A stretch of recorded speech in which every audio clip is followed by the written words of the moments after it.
we want to start racial dialogue in this country, right? Eric Holder encouraged us to, and Young Turks are famous for that. So we brought on Marcus Epstein to come talk to us. Marcus is the columnist for VDare.com. He's executive director of Pat Buchanan's The American Cause and Tom Tancredo's Team America PAC. And he comes at this from both a similar and a different point of view at the same time. Marcus, welcome to the Young Turks. Thanks for having me. Oh, no problem. So we appreciate you coming on. So let's talk about a couple of the controversies that are in the news now and see if we can come to agreement on some of these things. The New York Post cartoon. What do you think would have been the proper way for African Americans who were offended by the cartoon to have handled it?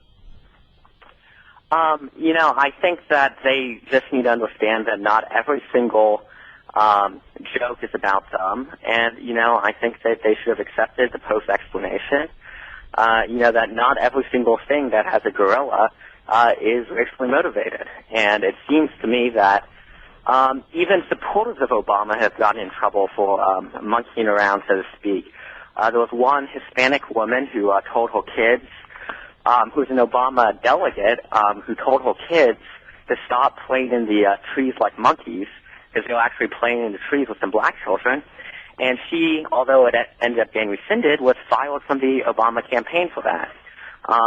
Just the idea that it seems that, in this age, every single thing which could possibly, have the word black or have the word monkey, not everything is an allegory for racism. All right, Marcus, we, in fact, did a story on the Young Turks with a Washington Post cartoon that they apologized for that had a monkey carrying away a woman, a white woman in that case. But that story was related to how women are turned on by watching bonobos having sex. So it had absolutely no racial element to it whatsoever, and we thought that was absurd that they apologized for it. But in the New York Post case, the author of the stimulus bill was, in essence, the president. So can you not see how some people would connect that particular monkey in the cartoon to the president and how that might be offensive?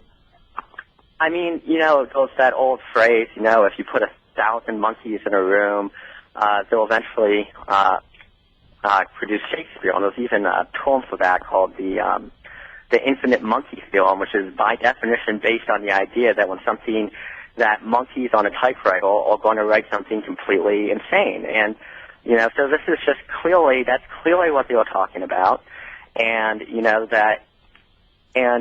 if they think that's the thing why, there was no way to read the guy's mind, so they should accept the explanation. And that's all I can say about that. No, but Marcus, look, you got to at least acknowledge that there's been an enormous history in this country of African Americans being compared to different kinds of apes in cartoons and in other situations, which then led to violence against African Americans. And in that cartoon, the monkey gets shot by 2 cops.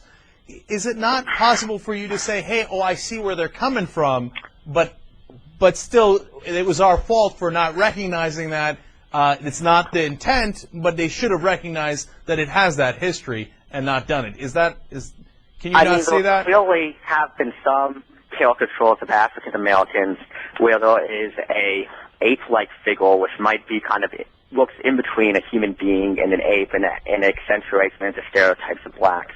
But what has been happening with Obama is that there's a company in Denver which made these cute little dolls of all the, politicians which looked like little cute monkey dolls, and they had them like Obama.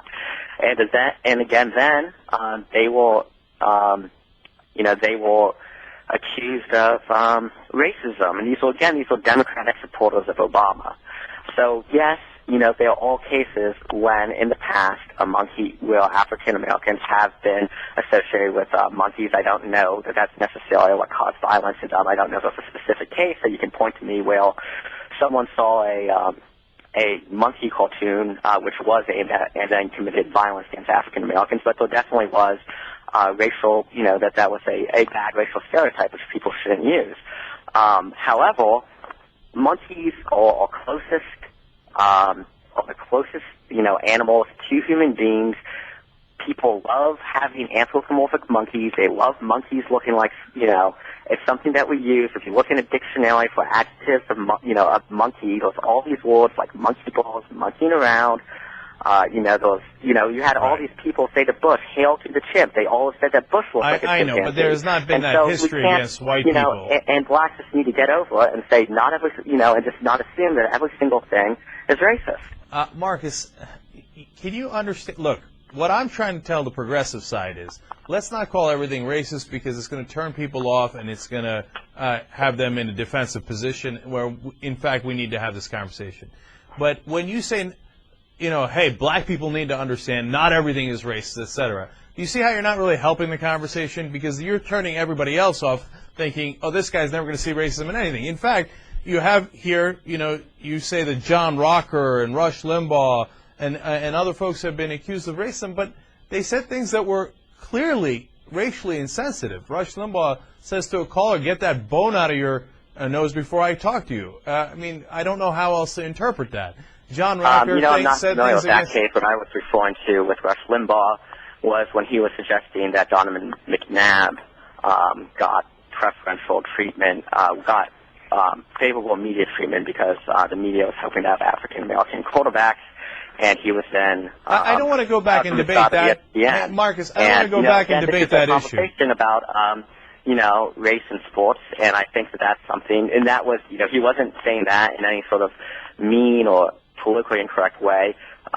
What's politically incorrect, but he wasn't saying that in Marcus, mean we're way. limited And he was fired from his job for that. We're limited in time, so I don't want to go back and relitigate every issue. But look, Rush Limbaugh has said that he has basically defended the apartheid government of South Africa, and on the quarterback issue, he said that the American media was against Rex Grossman because he's white quarterback. Look, the guy is absurd. Peyton Manning, Brett Favre, Tom Brady, the American media doesn't like white quarterbacks enough? Well, I'm going to leave all that aside. Basically, what I'm trying to get at here, Marcus, is can you see the other side here? Can you see how those comments could be seen as offensive? What John Rocker said, what Limbaugh said at different times, this New York Post controversy, et cetera, et cetera.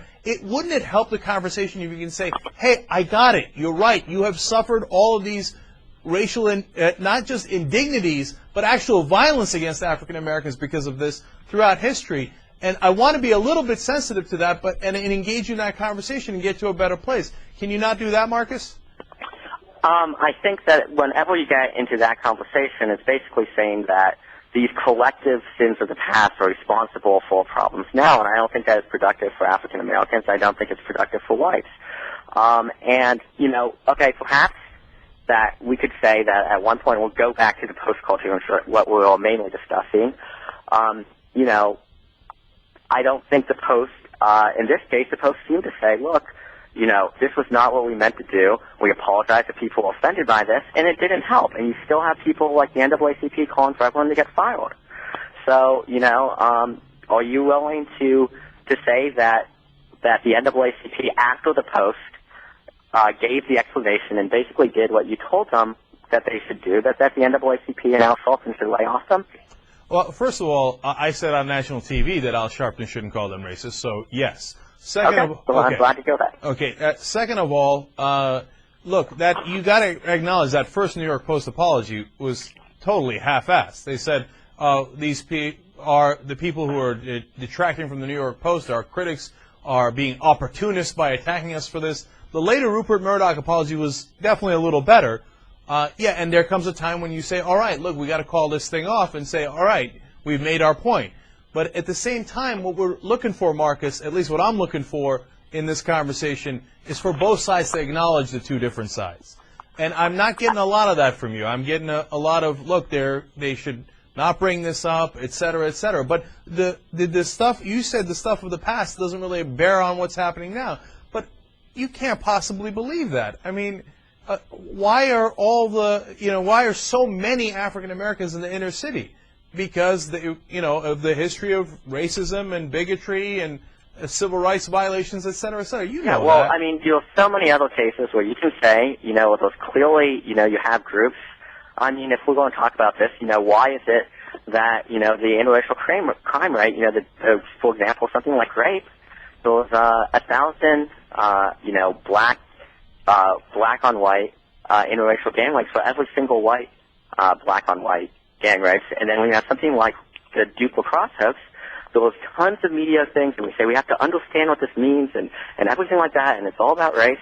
And, this is and so I don't think that whites should then, because of this, say that they hate this. So that's something that never gets discussed. In almost every single conversation with race, and this includes ones for most conservatives, and trust me, I've dealt with a lot of these people, begins with us apologizing and hand-wringing about how every single problem in blacks has to do with this. And I think the point of the matter is that I believe that at the end of the day, most of the problems that blacks face are their own responsibility to fix. Their own responsibility to fix. Look, are people taking personal responsibility? Of course. Should they? Of course. It's not to say, hey, there were problems in the past, hence I don't have to do anything, right? But people aren't saying that. Look, you got to meet them halfway. If they say yes, you say take personal responsibility. They say yes, of course. They're not like sitting. Rush Limbaugh isn't right. They're not. People aren't sitting on their ass waiting for government handouts. Everybody's working hard in America. Well, you have someone like Barack Obama who will say something about, he does all these things, and if you looked at his speech, he talked about how there are these, all these, these problems, and he does try to understand the other side. He kind of gives that qualification. I understand why this is, why this is upsetting to be called racist. But on every single policy, and then he will say, it is important that, blacks raise their kids and take personal responsibility, but, from a political end, which is kind of what I have to deal with in my life, where do any of these people like Obama say, what should we do as a society and certainly as a government to ensure that blacks take personal responsibility for their own problems? I don't know what you're referring to, because that's the reality of life for everybody, that they take personal responsibility for their problems. Marcus, I got to ask you one last real quick thing here as we run out of time.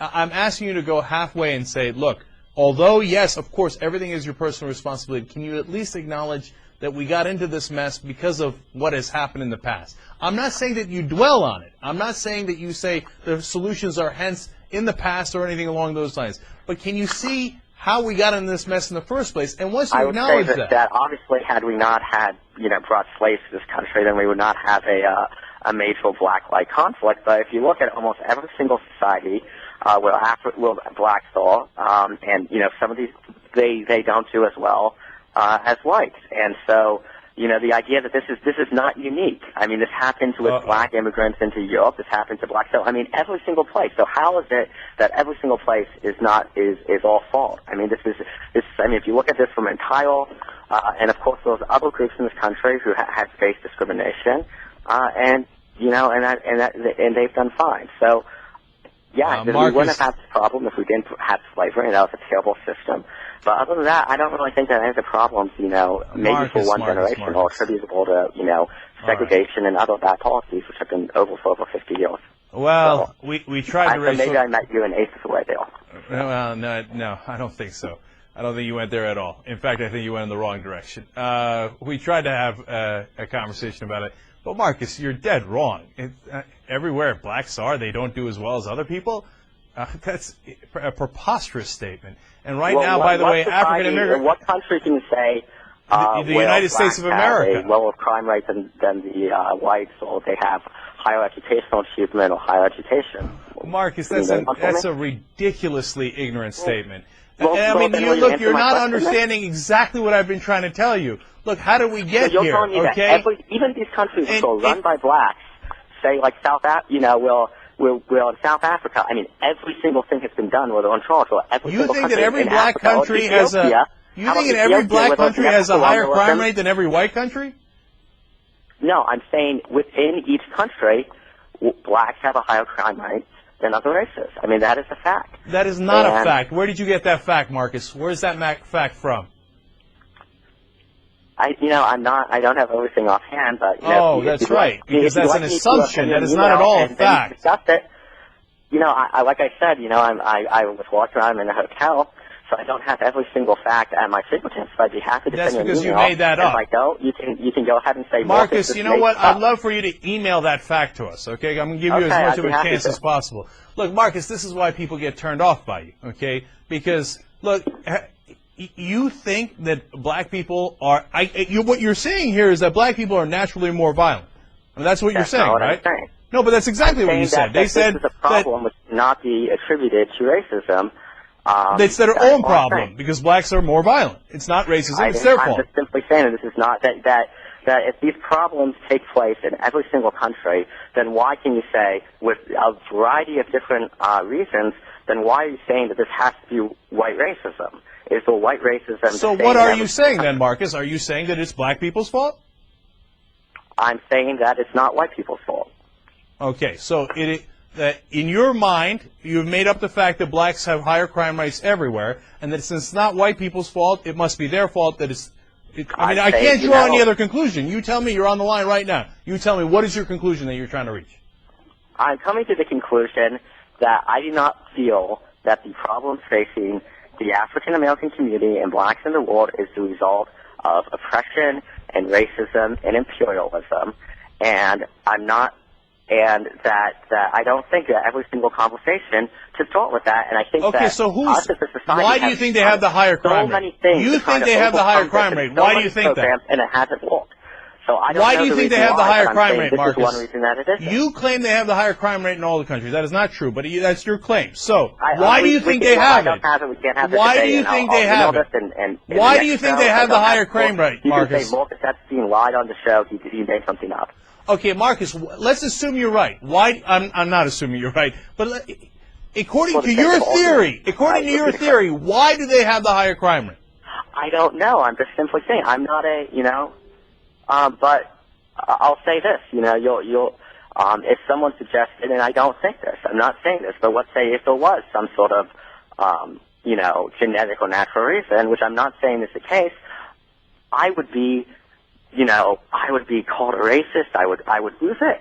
And, this is and all people, who have come to these conclusions, such as, say, James Watson, who said, or Charles Moy, and I don't know if they're right, but certainly this is the guy who invented DNA, not invented, discovered DNA, one of the most respected geneticists in the world, and he says, I think there might be genetic reasons for the problems that face blacks. And the response was across the board, we can't listen to this guy. This guy's racist. He gets fired from his own job. Now, like I said, I don't know that he's right, but the fact that is a conversation, and they might be wrong, but it seems that people will get fired from their jobs. There's plenty of examples of people who got fired from their jobs or whatever for suggesting this. Marcus, then why don't you be brave enough to say? Because it seems like like I said, I don't know. I'm not a geneticist. I don't know these things. I'm just saying that we don't have this conversation, and we don't allow people to do that. I do know this. In the book, The Bell Curve, Charles Moy, who I know is one of the, someone who is, has no ill will towards black. If there's anyone else, if you read the book, it's very, very important that he's saying that this doesn't mean that we should treat blacks differently or anything else like that. And, that book got denounced, and they said this is evil, and this book is going to cause crime, and blah, blah, blah. Even conservatives said this. Hey, Marcus, let me ask you a final question. How would you feel if somebody said to you, your race, and I don't know what it is, your race is genetically inferior and more prone to violence, and we should watch your ass? How would you feel about that? I'm half Asian and I'm half white. Okay. And I would say, I didn't say that, but I would say, why don't I prove them wrong? That's what I would say. Okay, but look, we got to make the assumption that you're more dangerous than other people, so we got to take some action accordingly. But hey, look, good luck in trying to prove that you're not genetically inferior. There's plenty of people. Look, this is either a fact or it's not. And the fact of the matter is that people who do, there's plenty of books that say that try to prove this. But if someone suggests the other thing, and I don't think that was inferior, then they get called a racist, and that's about the worst thing until they lose their job. And but Marcus, can you not see if you call somebody genetically inferior that you might get called a racist? No, and I'm not even saying that. I'm just saying that this is something that should be open to discussion. All right, and I'm not the one who's making the discussion because I have limited time and I have to focus on other issues. But that's the fact. All right, well, we had a discussion, and now we see each other's sides. Marcus Epstein, thank you for coming on the Young Turks. We appreciate it. Thank you, and I'll send you an email. All right.